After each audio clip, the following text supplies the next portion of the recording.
Right now, more people are starting to clean up after two devastating wildfires. But as recovery gets underway, the State Department of Public Health is urging extreme caution because things lurking in the ash can be dangerous, especially to children.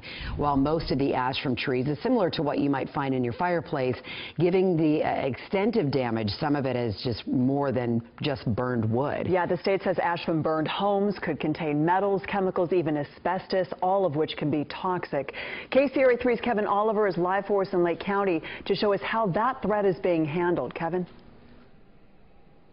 Well, this is Anderson Springs, where at least two of the victims were trapped when the fire came through here last weekend and ultimately were killed. The sheriff's office has been through here with cadaver dogs looking for any other remains. Meanwhile, a lot of people who live in and around this area are still trapped behind those roadblocks where the sheriffs are, keeping people out of this area, wondering what's going on inside. For miles along Highway 175 through Lake County, crews were pulling down trees burned in the so-called Valley Fire. It was just part of the work being done so the county can open up areas that have been cordoned off since the fire erupted last weekend. We want to go back when it's safe, and we understand that. We know these guys are working tirelessly. We get that. I think it would relieve some of the anxiety of homeowners if there were some things that they could do to help. Just don't sugarcoat it. Give us a best guesstimate. Residents like Jan Meyer evacuated at a moment's notice from her home. She joined many other people on the steps of the county courthouse today to get an update on when she might be allowed back. It's like yanking the rug out from under you and saying, well, what do you have? Well, I have the sky above me and the ground below me. That's what I know for sure.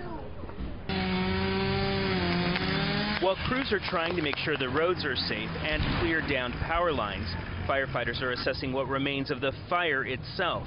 The rain has left scattered hot spots that firefighters fear could reignite and threaten other areas.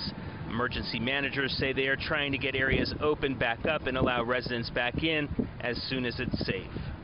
What I wouldn't say is this. I wouldn't say that there's a schedule in terms of when those dominoes fall, but we know what needs to happen first, and we're working diligently to make that first step happen.